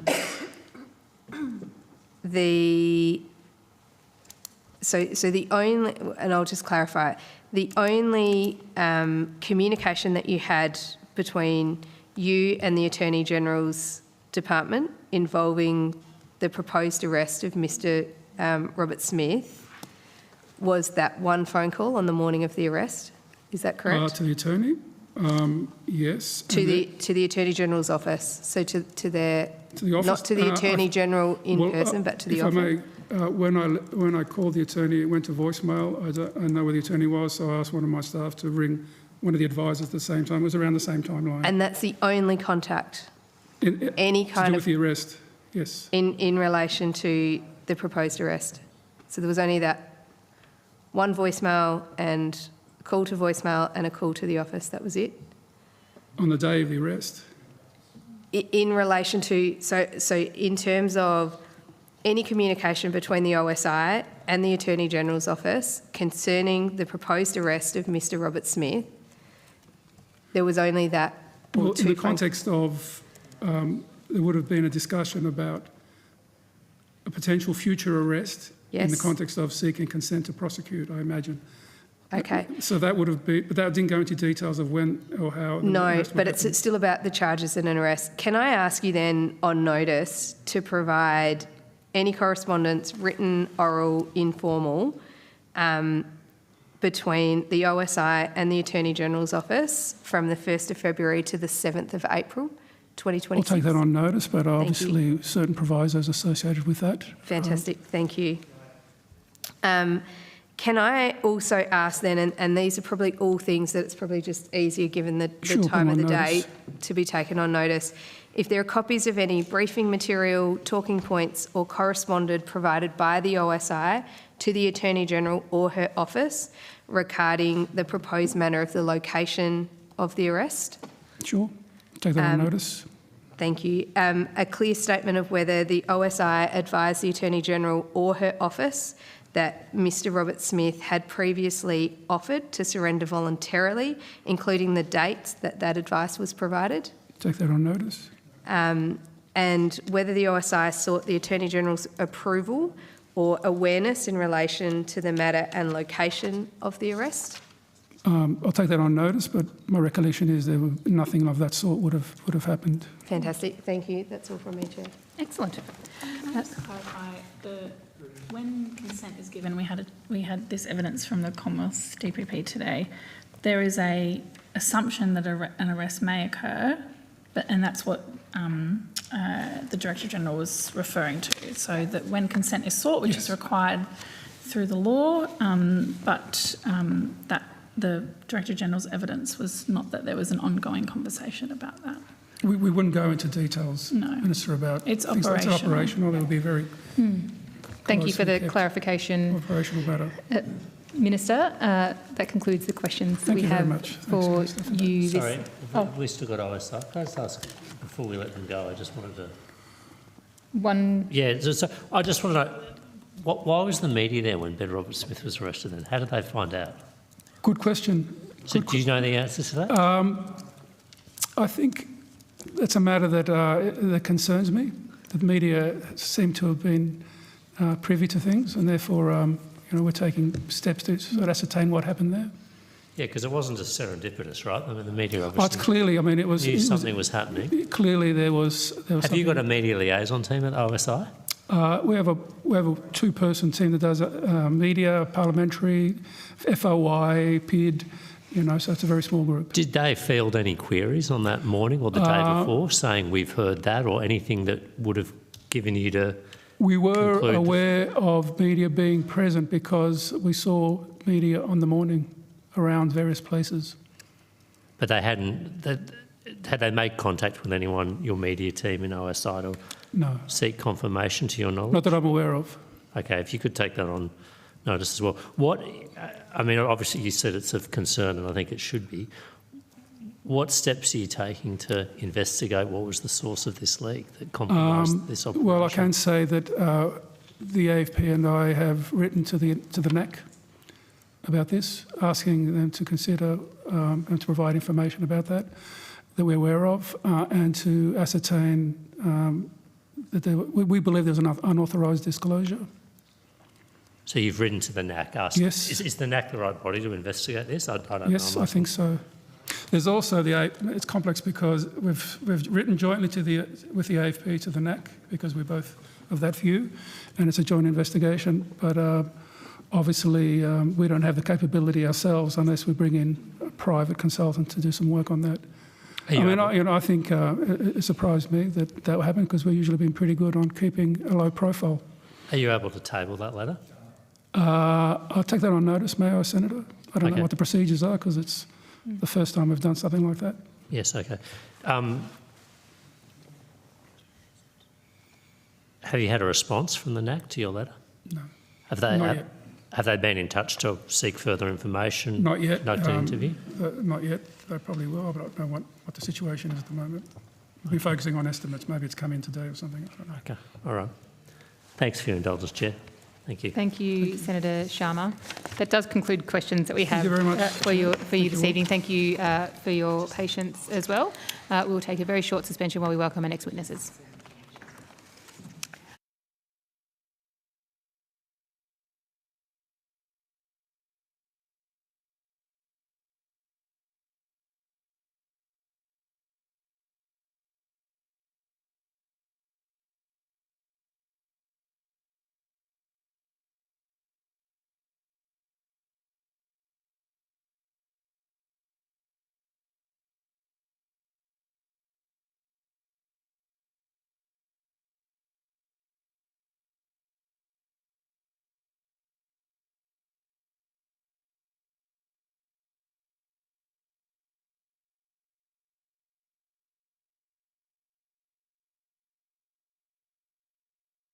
We good to go? Okay. Helps if I've got my statement ready, doesn't it? We will now resume with the Australian Anti-Slavery Commissioner. Mr Evans, would you like to make an opening statement before we begin? Thank you, Madam Chair. I think given the time of night you wouldn't appreciate it, so no, I think I'll leave it. Thank you very much for that. I'll go directly to Senator Shoebridge. Thanks, Chair. I mean, Mr Evans, if you had a prepared statement and you wanted to table it, there's no opposition to that. No, thank you, Senator. I assume we'd be getting on very late, so I didn't... We are. And perhaps we'll finish quite quickly. What's the total operating budget for your office in this financial year? And what have you been allocated in the budget for next financial year? Senator, all our budgetary matters are handled by the department, but the government allocated $8 million over 4 years for the office. That first year was last year, 24-25, but I wasn't appointed till December, and the staff basically didn't come on till February, March because of the Christmas and what have you. So we didn't spend fully the amount from last year, but this year is the first full year, and that'll be based on the $2 million. There was some adjustment made for the machinery government changes inside the department, but basically $2 million. So $2 million for this financial year is your expected expenditure. Yep. And have you been allocated $2 million for next financial year as well? I assume so. I haven't received any news to the contrary, but... Well, we've got the Secretary there. Maybe the Secretary can confirm that your budget for the next year is $2 million as well. Do you know what the Commissioner's budget for next year is? Sorry, Senator. I will take it on notice and provide it to you. All right. I will say that a question about the budget for an agency at Senate estimates about the budget was a not unpredictable question. No, it's... No, it was not unpredictable, and I will take it on notice and ensure next time I've got that brief. All right. And indeed, it would be good practice. Could I just say, Senator, by way of explanation, we don't get a separate budget line, if you like, for the portfolio. It's shown up as part of the Attorney General's Department expenditure, so I can't look at the budget papers and tell you. Which is why I was asking you tonight to try and work out what your budget is. And Senator, I can confirm it's $2 million, and it is part of the departmental budget that's then allocated to the functions of the Anti-Slavery Commissioner. All right. And then are you given autonomy over that budget, Commissioner? I mean, I do find it surprising that, you know, you don't have the visibility over the budget that I would have expected for an independent officer. Senator, I think inside the portfolio there's about 5 small agencies like ours, and the Chief Financial Officer manages most of the budgetary and back of house things. For instance, my team are employed by Attorney General's Department, paid by Attorney General's Department under their conditions. So there's that sort of relationship, but I get a monthly report from the department on what we've spent towards the total $2 million budget, and I obviously monitor that and adjust accordingly. All right, but if you were doing office planning for next year, I would have thought you would have needed to have some certainty about what the budget is. Well, Senator, I think it's fair to say, given the government announced $8 million over 4 years, that I was working on the basis that it would be $2 million. Okay. The Human Rights Law Centre has called for an expanded funding of your office to meet stakeholder expectations. Are you aware of that call from the Human Rights Law Centre? Yes, I am, sir. Have you looked at that call? I mean, do you join with them in that call? Do you have a separate call? What's your position? Senator, I've taken the view that the budget's been allocated to me by the government and that I ought to operate within that budget. And so this is our first full financial year, and at the end of this financial year I'll have a much better feel for, if you like, the relationship between the Parliament's expectations of the office and the budget. But we operate within the budget we've got, and we operate within the Act's requirements for my functions. And while we all could do more with more, we will bring in a balanced budget, and I think go a long way towards meeting the expectations of the office. But having said that, there were very high expectations, and as you know, during the bill's passage, the job grew a little bit in terms of the duties allocated to it, which are great, but obviously the origin of this budget is a commitment by the current government in the 2019 election to fund it for $2 million a year. And since then the job changed and the inflation took effect. So there's no doubt some pressures on, but I intend to make an assessment on the budget and our performance, and that'll be in my annual report, and it'll be part of, obviously, consideration by the Parliament. Yeah. Are there parts of your statutory functions that you're finding difficult or not possible to undertake in the way you would like to, given your budget? No, I wouldn't say so, Senator. I think the reality is that we've been learning, if you like, as a new office, a new function, and it's very much one of building relations, having an influence over policy decisions and advancement of better policy and working with other agencies. So I think we've been able to do that. Obviously, there's a range of things that we would have liked to have been able to do as well, but I think we've actually performed pretty well, but that's obviously a judgment for others.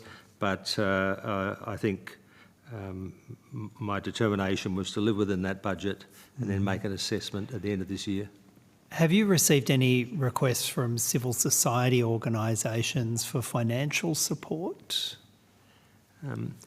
Senator, most of the civil society organisation understand is that I'm not a funder, and that if they're seeking further funds for their activities, that has to go through the government. It's been a real tension, is making it clear to people that we're a small office with a set of responsibilities, been described as the extra pillar in Australia's response, but the government maintains its core functions for funding a range of services, etc., both through DSS and through the Attorney Generals, and obviously the agencies like the AFP, etc. So we sort of do our bit, but funding of civil society organisations clearly is not within the remit of the office, nor within the $2 million budget.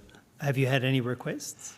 No, mainly they're requests for support for their applications to government. Can I influence government to fund certain things is really how it comes to me. Is there a civil society grants program being developed that you're aware of, either through your office or through your collaboration with the attorneys? There are a range of government funding programs which have been running for many years and run by both Attorney Generals and DSS, and the grants program in our space has been run by the Attorney General's Department, and I'm not clear what the plans are for next year, because most of those grants were ending in this at the end of this financial year, and I think we're yet to receive advice from the department as to what they propose. But I have been told that they've got that tied up with the development of the next national action or strategic plan. But I think that's a question should be directed to the department. I will in 1 second. Yep. But you're not taking any role in either the current or any future grants project that you're... Not as it's currently structured by the department, right. Senator. I obviously take a role in advocating for certain things, and I'm certainly at the moment advocating very strongly for ongoing support for programs that support survivors, people with lived experience. It's been a great step forward in the last few years, and it's one I want to see continued and grown. So I certainly am making that very clear, but I'm not I'm not involved in that grant decision making. And are some of those grants, as you understand it, ending this financial year, and therefore there's an urgency to them? As I understand it, most of them are coming to a conclusion at the end of the financial year. But again, I don't administer or have anything to do with Understand. Secretary, are you able to shed any light on where those, particularly those grants to support survivors, but the other grants in relation to modern slavery that are helping organisations, what's the status of those grants? Are most of them concluding at the end of this financial year? Senator, yes, I think that is correct. And I think there's just ongoing work considering those grants and what might come after that. So it's still under consideration.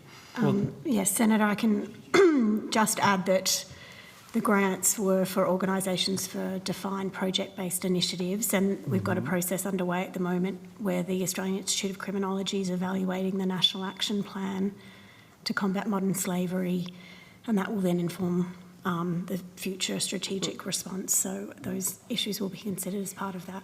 Well, what's the timeframe for the conclusion of that review of the National Action Plan? So it will be finalised, the review, in the first half of this year, and then we'll undertake the work on the future. Well, the first half of this year, last time I checked it was, the 26th of May. The first half of this year has less than 6 weeks to go. For the review, and then the work on the future response will be undertaken. But if the current round of grants end on the 30th of June, that's going to, that on your time frame you're putting out is going to leave a significant gap for some of those existing programs that are doing things like helping survivors of modern slavery, you know, supporting them when they're here, progressing police complaints. Like, critical funding is going to end on the 30th of June. What's going to happen with those programs? So we'll consider any further funding. So the funding that was given for the grants was for defined project-based initiatives, and we'll work with government to consider any future funding as part of the development of the new national approach. Well, Commissioner, I might go back to you. You know better than me what kind of supports are being given by these programs that face, you know, losing their funding on the 30th of June. Can you indicate to us what the nature of those programs is? Senator, I think we need to distinguish between the support for those who have left modern slavery and are in need of support is run through the DSS, and those programs, as far as I understand it, will be continued to be funded, but that's not in this portfolio. The grants program is a separate program run by the Attorney Generals, which is for specific projects and is not directly, if you like, providing assistance to survivors, but are things such as education initiatives, some training initiatives, and a range of things. So I'm not saying they're not in the interests of survivors, but they're not the direct support services that you would normally think about. They're coming out of the other portfolio. All right. Have you consulted with civil society organisations who are working in the modern slavery space about their funding needs and what, if any, gaps have been identified? Yes, Senator, I meet with most of the groups very regularly. And what gaps have, if any, have been identified? Well, I think each of those services that support victims and survivors of modern slavery say they can do more with more, and that they are often stretched and unable to provide some of the services they'd like to provide. I think that's a fairly common concern. And the need is great, and they have to sort of triage demands, I suppose, if you talk about the sector overall. The final matter I wanted to address was that in March, the United States Trade Representative initiated investigations into 60 economies under the US Trade Act about whether or not those economies' acts, policies and practices failed to impose and effectively enforce a ban on the importation of goods produced with forced labour. Are you aware of that initiative commenced by the USTR? Yes, Senator, I've been monitoring it as closely as I can, but I have no direct involvement in the sense that Australia's position is represented by the Department of Foreign Affairs and Trade, and my counterpart in DFAT, Ambassador Jane Duke, who's the counter modern slavery, Ambassador for counter modern slavery, people smuggling and human trafficking, has kept me briefed on what they're doing in response to the US trade moves. Because Australia is one of the 60 countries being investigated for failing to take action on forced labour. Yes.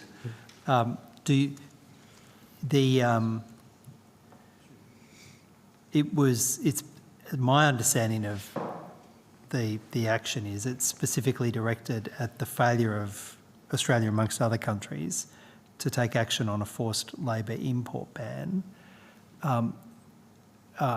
Is that your understanding, what the nature of the complaint, the investigation is?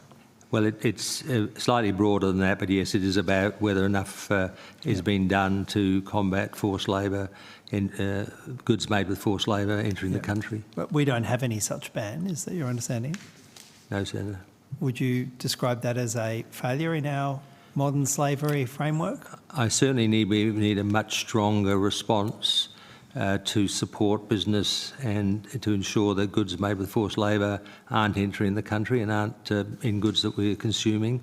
And I think there's a range of policy responses to that, one of which is an import ban, but there are a range of other policy responses, but I think we need to do more. Well, you've previously called for mandatory due diligence. Do you think if that call was actioned, that would meet the concerns of the USTR, at least in part? Senator, it's not for me to judge what would meet the concerns of the US, but I would say that I haven't actively engaged in this debate in the public sense because it is also closely tied to the question of tariff policy and negotiations over tariff policy between countries. And I thought it best in the national interest that we stayed out of that particular argument and left that to DFAT to represent the DFAT. So I guess all I'm saying is more complicated than that. Yes. As you know. Well, Walk Free has estimated that nearly $100 billion worth of imports to Australia are at a heightened risk of modern slavery. Have you seen that analysis by Walk Free? Yes, I have. Do you have any views about the accuracy or the extent to which policymakers should give weight to that kind of an assessment by Walk Free? Well, it is an estimate, but I think they're a very reputable organisation. I should declare I used to work for them. And they're as good as you're going to get. So on that sort of figure. But the point is, the general proposition is right. There is a lot of goods coming to this country that have been impacted by the use of forced labour. And we know, for instance, that a range of companies that are on the Uyghur forced labour banned list in the US are still sending goods into Australia. We got that from customs data. So we have a problem. Well, it's about 1 in every $5 spent on imports is at heightened risk of modern slavery. That's the scale of it. Yep. Certainly, Senator, cotton, fish, there's a whole range of industries where it's very prevalent. Well, would a forced labour import ban be one way of addressing that? It is, Senator. And is this something your office is advocating for? Not currently, Senator, because if you like, the current review initiated by the government confined the discussion to the question of high-risk declarations of goods made with forced labour and the due diligence argument. And so, if you like, I've focused in the last few months on responding to that government review and looking at solutions that picked up the two things that they've agreed to discuss. They haven't agreed to discuss import bans, so they've not been part of that consultation process. But there are a lot in the sector who favour it as an effective means of responding, and I haven't taken a sort of public view on that yet, but there are a range of measures we could take that would make us do much better. What do you understand DFAT is doing? You said that you'd spoken with them about the USTR investigation, which is about the absence of an import ban in part. What do you understand DFAT is doing in response to that investigation by the USTR? I understand that they attended had the opportunity to file their response and then to attend a meeting/hearing with the US authorities and discuss these issues a week or two ago. I haven't heard, had a report on the outcome of those discussions, but I suspect they weren't resolved there. But certainly a range of Australian representatives were involved in an active discussion about it, as I understand. And were you involved in crafting that response or presentation by DFAT in response to the USTR investigation? No, Senator. Do you think that might have been a sensible due diligence provision to have the Modern Slavery Commissioner actually part of a response to an investigation, an international investigation about forced labour and modern slavery? Well, Senator, I think there's a couple of things to say about that. First of all, the responsibility to represent the country in international affairs lies with DFAT. They did brief me about the process and did keep me informed. I appreciate that. We work quite closely together. But the decision about how we respond was one for government. And as you know, my office is designed to be a little independent of government, so I make sure I don't speak for government. And I think it's only fair that they say I don't speak for them. Well, you may not speak for them, but you sure as heck could speak to them and be an active participant in crafting a response, but that didn't happen in this case. I think it's fair to say, Senator, that they would be well aware of my views. I was consulted. My views are well known to them. And as I say, though, I think this particular debate has to be taken in the context of the imposition of tariffs and the arguments around that, and the US administration's response to their original tariff decisions being rejected by the courts in America. This is much more complex than just the US government wanting forced labour bans from all its trading partners. You don't have to persuade me that Washington may have motives within motives, but what I would indicate is that this investigation by the USTR was commenced on the 12th of March, well before I understand that the Supreme Court struck down the bans, but Maybe that's a question for DFAT. Yeah, I think you better direct that to somebody else. Right. The simple answer is I'm not sure. all right. Yep, thanks for your assistance tonight, Commissioner. Pleasure. Thank you, Senator Shoebridge. That concludes the questions that we have for you, Commissioner. I understand it's your first appearance at Estimates. Yes, I broke my duck finally. You've been on the list. Yes. I hope it's everything that you dreamed of. Yes. It's the only role I hadn't played at Senate Estimates, so now I've completed the full gamut. Thank you very much. You do go with our thanks. That concludes today's proceeding. I thank ministers and witnesses for their attendance, as well as Hansard Broadcasting and the Secretariat for their assistance. Can I ask a committee member to move the acceptance of any documents? Thank you, Senator Cox. Anything that we might have missed throughout the day? And I remind senators and senators that written questions on notice should be lodged with the Secretary by 5 p.m. Friday, 5th June. The hearing is adjourned.